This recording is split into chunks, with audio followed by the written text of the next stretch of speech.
Howdy, howdy, friends, family, knife enthusiast. How's everybody doing this Wednesday morning? We have a bright, sunny, but bitterly cold morning going here in southern Arkansas.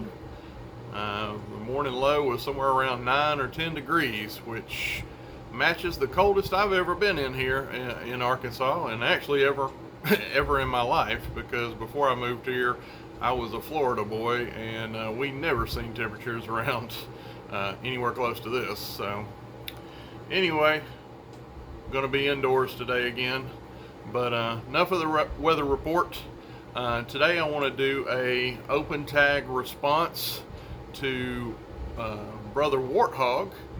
Has a great channel. Everybody knows Brother Warthog.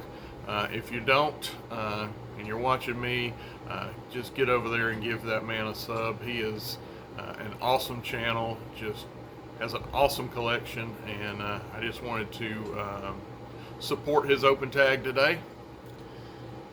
All that being said, today we are going to show HT's favorite knife. If you've watched this channel any length of time, I have made no bones about it that the Buck 112 is my favorite knife, and this is an older one.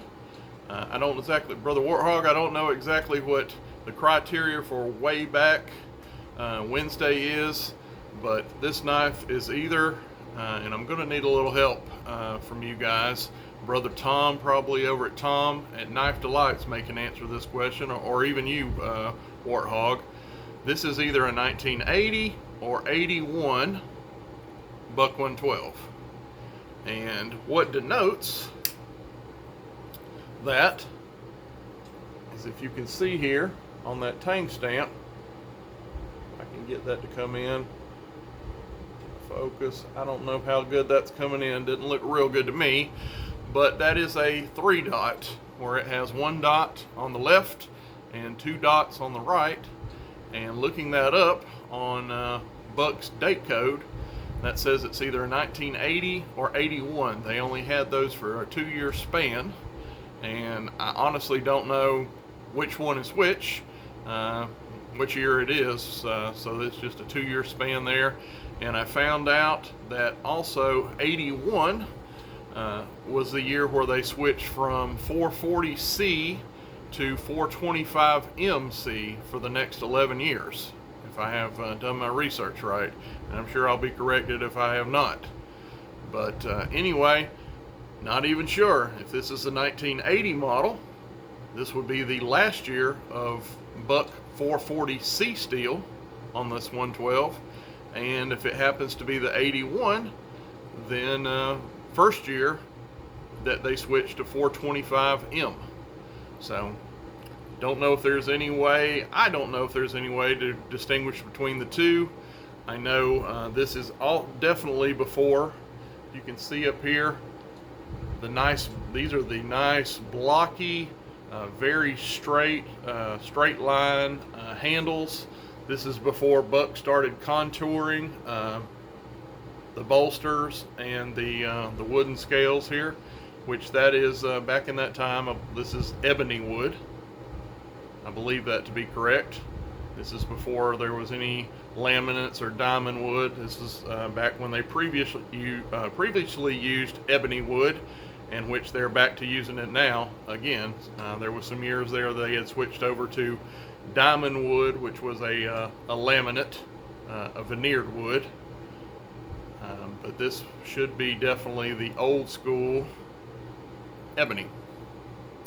So guys, anybody can help me out if I don't know that there's any way to tell if it's an 80 or 81, and I guess that would tell me what kind of blade steel I have here, whether it's 425M or 440C.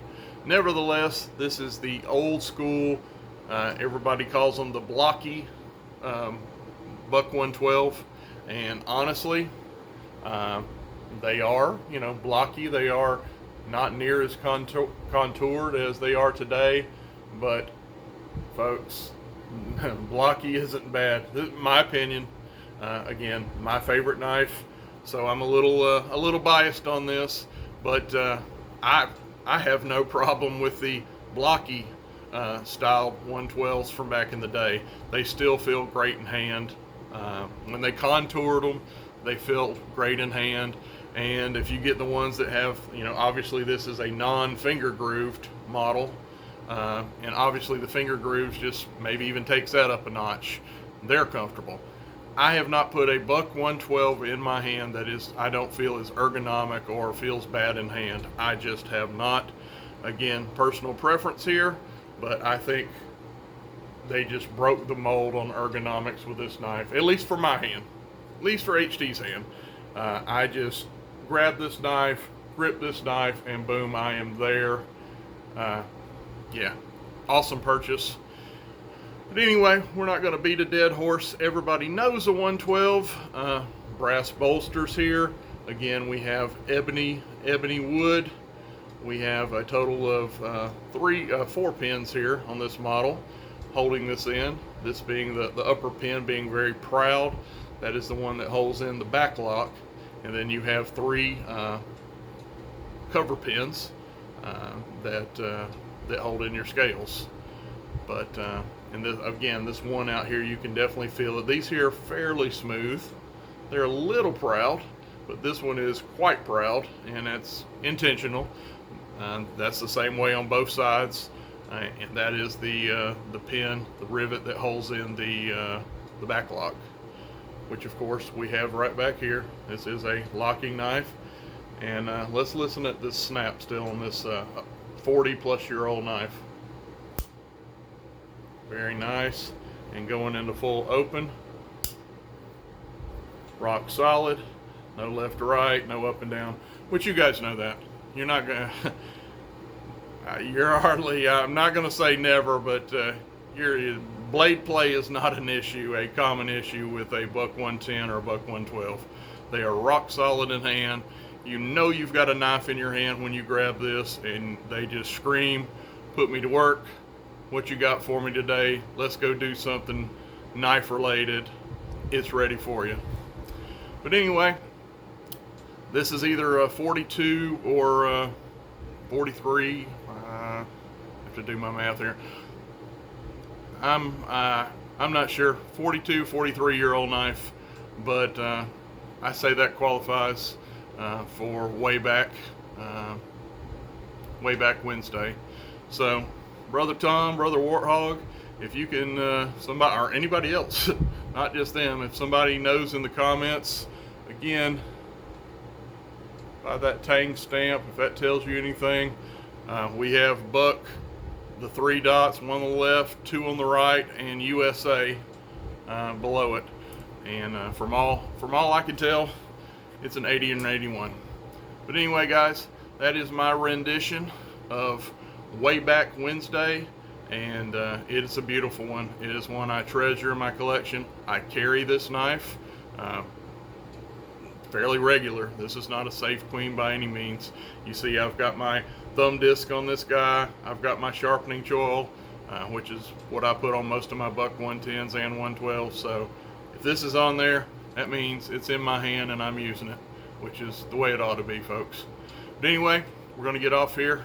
As always, right down here. If you're enjoying the content over here, hit that like button. If you've watched my ugly mug this far in the video, hit that like button for me. You obviously got something out of it, even if it was humor and me fumbling around with my lack of knowledge on the date of this, to be 100%. But anyway, guys, hit that subscribe button. We're trying to grow this thing, and you guys are going to be the one that does that for me. We're going to do it together, and we're going to get out of here now. God bless. See you on the next one. HT's out.